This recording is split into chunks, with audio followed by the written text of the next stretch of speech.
اللہ کا حکم کیا ہے؟ رواج کو نہیں، شریعت کو دیکھنا ہے، فیشن کو نہیں، سنت کو دیکھنا ہے، اللہ کے حکم کو دیکھنا ہے، حضور صلی اللہ علیہ وسلم کے طریقے کو دیکھنا ہے۔ ایک بچہ کھانا کھانے بیٹھا، آپ صلی اللہ علیہ وسلم کے ساتھ، آپ نے فرمایا کہ بیٹا بسم اللہ پڑھ کے کھانا کھاؤ، دائیں ہاتھ سے کھانا کھاؤ، اپنے سامنے سے کھانا کھاؤ۔ اس کو کیا سکھایا ہے؟ دین سیکھنے سے آتا ہے، دین پوری زندگی ہے۔ ایک بچہ اپنے والد کے ساتھ جا رہا ہے، آپ صلی اللہ علیہ وسلم نے فرمایا کہ تمہارے ساتھ کون ہیں؟ کہ حضور میرے والد ہیں۔ فرمایا ان کے آگے آگے نہ چلنا، ان کا نام لے کے نہ پکارنا، ان سے پہلے مت بیٹھنا۔ اسلام ایک خوبصورت زندگی کا نام ہے۔ یہ محنت ہو رہی تبلیغ میں، ہر مسلمان دین کو سیکھے، اسلام کو سیکھے، اعمال کے فضائل کو سیکھے، تاکہ اعمال کا شوق پیدا ہو، گھروں میں تعلیم ہو، مسجدوں میں تعلیم ہو، تعلیم کے حلقے ہوں، ہر مسلمان تعلیم کے حلقے میں بیٹھے، اعمال کے فضائل کو سنے تاکہ اعمال کا شوق پیدا ہو جائے، گناہ کے نقصان کو سنے تاکہ گناہوں سے نفرت پیدا ہو جائے۔ آج مال کا نفع جانتے ہیں، چیزوں کا نفع جانتے ہیں، اس لیے چیزوں کا شوق ہے، اعمال کا نفع نہیں جانتے، اس لیے اعمال کا شوق نہیں ہے۔ حضور صلی اللہ علیہ وسلم نے اعمال کا شوق دلایا ہے، اعمال کا نفع بتلایا ہے۔ تبلیغ میں یہ محنت ہو رہی، کیسے یہ بات دلوں میں اتر جائے کہ زندگی مال سے نہیں بنتی، زندگی اعمال سے بنتی ہے۔ کامیابی کا تعلق مال سے نہیں ہے،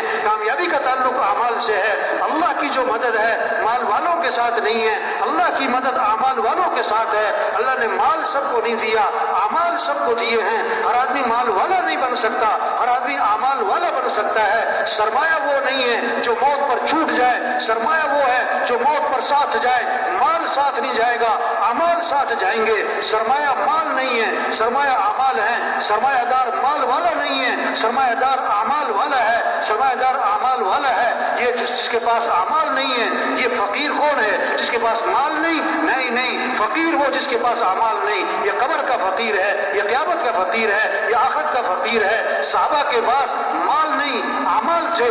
صحابہ میں مال کا نہیں، اعمال کا شوق تھا۔ ہر صحابی مالدار نہیں، دیندار بننا چاہتا، عمل والا بننا چاہتا۔ صحابہ کی جو دوڑ لگی ہوئی تھی مال میں آگے بڑھنے کی نہیں تھی، اعمال میں آگے بڑھنے کی تھی۔ غریب صحابہ اکٹھے ہوئے اور حضور صلی اللہ علیہ وسلم میں حاضر ہوئے اور آ کر ایک مقدمہ لائے کہ حضور کیا ہوا؟ کہ حضور یہ مالدار بھائی ہم سے آگے نکل رہے، ہم پیچھے رہ گئے۔ وہ کیسے بھائی؟ وہ نماز پڑھتے ہیں، ہم نماز پڑھتے ہیں، برابر ہے۔ وہ روزہ رکھتے ہیں، ہم روزہ رکھتے ہیں، برابر ہے۔ ان کے پاس مال ہے، یہ اللہ کے راستے میں خرچ کرتے ہیں۔ یہ کیا ہے؟ یہ غلاموں کو آزاد کرتے ہیں، خرید کے آزاد کرتے ہیں۔ ہمارے پاس مال کوئی نہیں، ہم اللہ کے راستے میں خرچ نہیں کر سکتے، تو خرچ کرنے کے عمل میں یہ ہم سے آگے نکل رہے، یہ پریشانی لے کر آئے۔ آپ نے فرمایا میں تمہیں ایسا عمل بتلاتا ہوں جو اس عمل کو کرے گا اس سے آگے کوئی نکل نہیں سکے گا، اتنا اجر کمائے گا اس کے برابر کوئی پہنچ نہ سکے گا۔ وہ کیا ہے؟ فرض نماز کے بعد 33 مرتبہ سبحان اللہ، 33 مرتبہ الحمدللہ، 34 مرتبہ اللہ اکبر، جو یہ پڑھے گا اس کے برابر کوئی پہنچ نہیں سکے گا۔ اب غریب صحابہ بڑے خوش ہو گئے، واہ واہ ایسا عمل ہاتھ آ گیا، ہمارے برابر کوئی نہیں پہنچ سکتا۔ اب مسجد میں گئے، نماز پڑھی نا تو بیٹھ گئے، اب جناب تسبیح کر رہے۔ اب اس زمانے کے جو مالدار تھے انہیں بھی شوق کس کا تھا؟ انہیں بھی شوق کس کا تھا؟ عمل کا۔ انہوں نے پتہ کیا بھی یہ سارے بیٹھے ہی کیا کر رہے ہیں، تو انہیں پتہ لگ گیا اس تسبیح کا، تو انہوں نے بھی یہ تسبیح شروع کر دی۔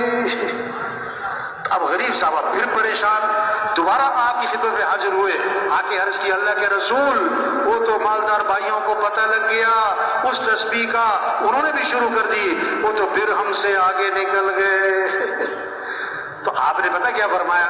ذالک فضل اللہ یؤتیہ من یشاء، یہ تو پھر اللہ کا فضل ہے، اللہ جسے چاہے عطا فرماتا ہے، اللہ جسے چاہے۔ ہاں اس سے بات سمجھ میں آئی؟ اگر کسی کے پاس مال ہے اس کا کوئی کمال نہیں، یہ تو اللہ کا فضل ہے، یہ تو اللہ کا کیا ہے؟ اس قصے سے کیا سمجھ میں آیا؟ صحابہ کی دوڑ مال کی تھی کہ اعمال کی تھی؟ مالدار بننا چاہتے تھے کہ دیندار بننا چاہتے تھے؟ بس یہ محنت ہو رہی، سب میں اعمال کا شوق آ جائے۔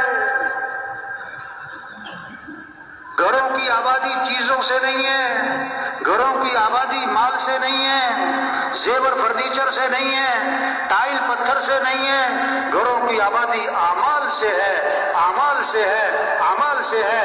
ویران گھر وہ نہیں ہے جن گھروں میں مال نہیں اور چیزیں نہیں، ویران گھر وہ ہیں جس گھر میں اعمال نہیں. صحابہ کے گھر چیزوں سے خالی تھے اور اعمال سے، بولو بھائی، بھرے ہوئے تھے.